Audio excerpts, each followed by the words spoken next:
আসসালামু আলাইকুম রহমতুল্লাহ বরকাত। আলহামদুলিল্লাহ ওয়াহদা ওয়াসসালাতু ওয়াসসালামু আলা মান লা নাবিয়্যা বা'দা আম্মা বা'দ। সুপ্রিয় দর্শক শ্রোতা ভাই বোন, একটি প্রশ্ন অনেকেই আজকাল আমাদের কাছে করে থাকেন, আর তা হলো দ্বীনের দাওয়াতের কাজ করা, সৎ কাজের আদেশ সৎ কাজের বাধা প্রদান করা, ওয়াজ নসিহত শোনা, ওয়াজ নসিহত করা, এগুলো পুরুষদের জন্য যেমনভাবে প্রযোজ্য, নারীদের জন্যও কি সমান হারে প্রযোজ্য কিনা।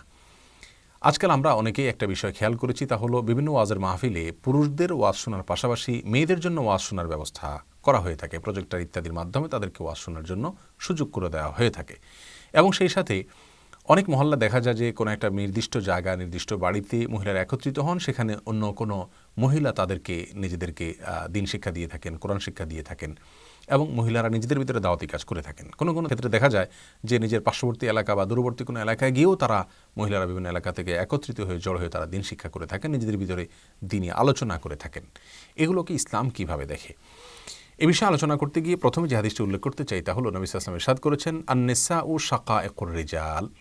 এই হাদিসের আলোকে পরিষ্কারভাবে আমরা একটি ধারণা পাই, তা হলো কোরআন এবং সুন্নাহ যত বিধিবিধান আছে, যত আদেশ নিষেধ আছে, যেগুলো সাধারণভাবে আরোপ করা হয়েছে, সেগুলো পুরুষদের পাশাপাশি নারীদের জন্য প্রযোজ্য হয়।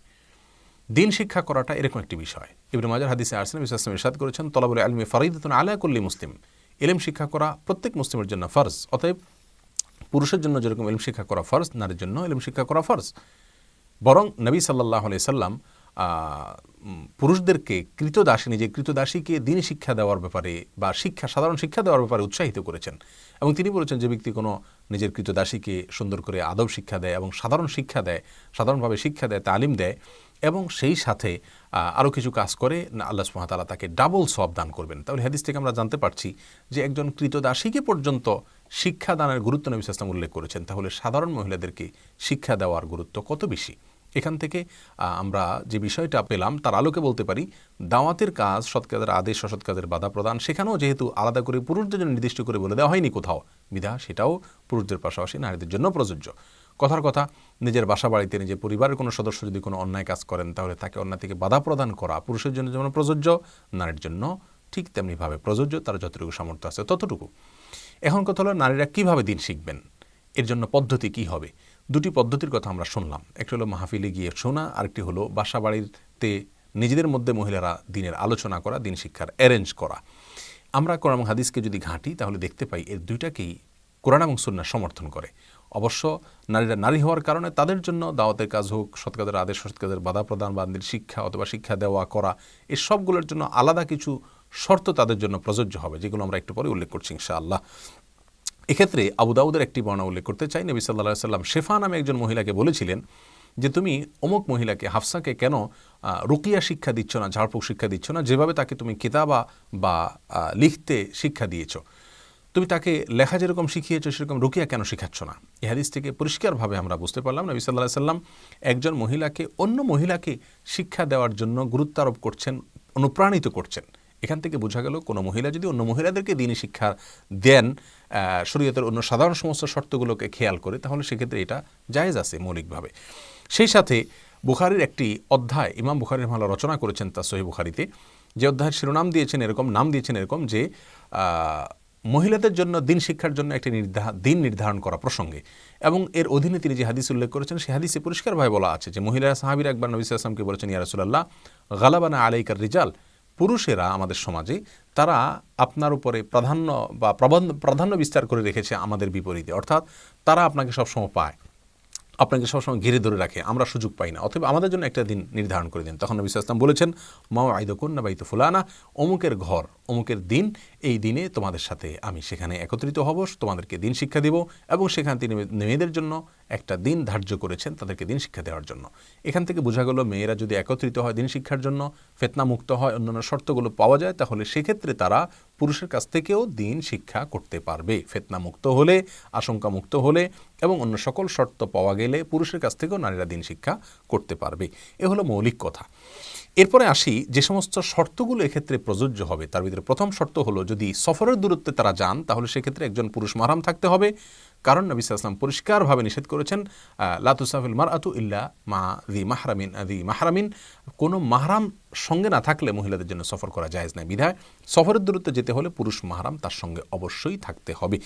সেই সাথে অন্যান্য শর্ত তো আসবেই। আর যদি সফরের দূরত্ব না হয়, নিজের মহল্লাতে কোনো এক জায়গায় একত্রিত হয়ে তারা দিন শিক্ষা করেন বা পার্শ্ববর্তী বা দূরবর্তী মহল্লা যান, সফরের দূরত্ব না হয়, তাহলে সেক্ষেত্রে তাদের এই যাওয়ার ক্ষেত্রে, দিন প্রচার করার ক্ষেত্রে, দাওয়াতের কাজ করা বা তালিমের কাজ করার ক্ষেত্রে অতিরিক্ত আর কিছু শর্ত আরোপ হবে। তার ভিতরে একটা হলো তাদের এই যাওয়াটা হতে হবে নিরাপদ, অর্থাৎ ফিতনা থেকে মুক্ত, এটা নিশ্চিত করতে হবে। পথে এবং সেখানে গিয়ে ফিতনার আশঙ্কা না থাকতে হবে। নিরাপদে যাওয়া এবং সেখান থেকে দিন শিখে নিরাপদে ফিরে আসার সুযোগ নিশ্চয়তা তাদের কাছে থাকতে হবে। নিশ্চয়তা বলতে প্রায় সম্ভাবনা থাকতে হবে। যদি এমন হয় যে সেখানে গেলে বরং ফিতনায় পতিত হওয়ার আশঙ্কাই বেশি, ফিতনা প্রতি হওয়ার আশঙ্কা থাকে অনেক বেশি, তাহলে সেক্ষেত্রে তাদের জন্য এটা জায়েজ হবে না। সেই সাথে তাদের যে অভিভাবক থাকে, অভিভাবকের অনুমতি দরকার। স্ত্রীর জন্য তার স্বামীর অনুমতি দরকার। কারণ হলো বাসা বাড়ির দেখভাল করা, বাচ্চাদের দেখাশোনা করা, এটা তার দায়িত্বের মধ্যে পড়ে। তিনি সেই দায়িত্ব যদি অবহেলা করে যান বা স্বামীর অনুমতি ছাড়া চলে যান, খেয়াল খুশি মতো চলে যান, দীর্ঘ সময় সেখানে ব্যয় করেন এবং তাতে যদি তার পরিবার প্রভাবিত হয়, পরিবারের অন্যদের হক ইত্যাদিতে ত্রুটি হয়, সন্তানদের প্রতিপালনের ক্ষেত্রে ত্রুটি হয়, এসব যদি হয় তাহলে কিন্তু সেক্ষেত্রে তার জন্য এটা প্রশংসনীয় হবে না, এটা তার জন্য জায়েজ হবে না।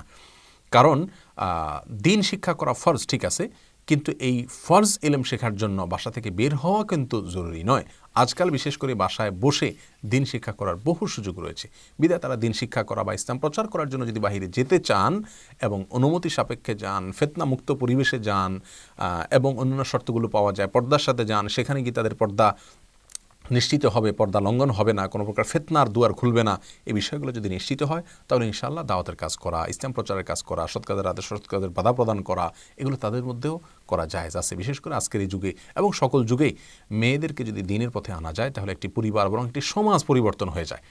অতএব ইসলাম মেয়েদের শিক্ষার ব্যাপারে গুরুত্ব আরোপ করেছে, যেমন নাকি পুরুষদের ব্যাপারে গুরুত্ব আরোপ করেছে, এবং দাওয়াতের কাজ পুরুষদের জন্য যেরকম গুরুত্ব আরোপ করেছে, নারীদের জন্য সমানভাবেই সেটি গুরুত্বপূর্ণ এবং প্রযোজ্য। বিধায় মেয়েরা দিন শিখতে পারবে, দিন প্রচার করতে পারবেন, তবে মেয়ে হওয়ার কারণে তাদের জন্য যে সমস্ত শর্তগুলো আসবে সাধারণভাবে বাই ডিফল্ট, সেগুলো এখানেও প্রযোজ্য হবে। আজকাল অনেক মেয়েরা অতিরিক্ত জজবার বশবর্তী হয়ে তারা দেখা যায় যে বাসা বাড়ির থেকে উদাসীন হয়ে স্বামী সন্তানের হক ছেড়ে দিয়ে তারা এগুলোর পিছনে লেগে যান। সেটা কোনো অবস্থাতেই জায়েজ হবে না। সেগুলোকে সম্পূর্ণভাবে ব্যালেন্স রেখে, সবগুলো হক ঠিক রেখে, সীমিত পরিসরে তাদের সাধ্য অনুযায়ী, সামর্থ্য অনুযায়ী তারা দাওয়াতের কাজ করতে পারবেন। এক্ষেত্রে যদি সীমানা লঙ্ঘন হয়ে যায় তাহলে সেটাও অন্যায় হবে। আবার একেবারে বেমালুম দাওয়াতের কাজের দায়িত্বকে ভুলে গিয়ে মেয়েরা শুধুমাত্র নিজেদেরকে নিয়ে ব্যস্ত থাকা, সেটাও কোনো অবস্থাতে প্রশংসনীয় হবে না। আল্লাহ সুবহানাহু ওয়া তাআলা আমাদের সকলকে সব কাজেই মধ্যম পন্থাকে অবলম্বন করার তৌফিক দান করুন, কোরআন এবং সুন্নাহকে ফলো করে চলার তৌফিক দান করুন। সীমা লঙ্ঘন করা থেকে আল্লাহ সুবহানাহু ওয়া তাআলা আমাদেরকে হেফাজতে রাখুন। একদিকে আমরা দেখছি নারীরা অনেকে শিথিলতা প্রদর্শন করছেন এই দাওয়াত এবং তালিমের কাজে। পার্শ্ববর্তী বাসার মহিলাকেও তারা দিনের কথা বলছেন না, যাকে বলা যায় তাকেও পর্যন্ত বলছেন না, দাওয়াতের কাজ করছেন না। আবার দেখছি অনেক মা বোনরা এগুলো করতে গিয়ে ঘর সংসার থেকে তারা উদাসীন হয়ে যাচ্ছেন, সীমালঙ্ঘন করে ফেলছেন। সেটাও জায়েজ নয়, প্রশংসনীয় নয়। আল্লাহ সুবহানাহু ওয়া তাআলা আমাদের সকলকে ব্যালেন্সের সাথে সঠিক পদ্ধতিতে কোরআন এবং সুন্নাহর পথে চলার তৌফিক দান করুন। জাযাকুমুল্লাহ খাইর। আসসালামু আলাইকুম ওয়া রাহমাতুল্লাহি ওয়া বারাকাতুহু।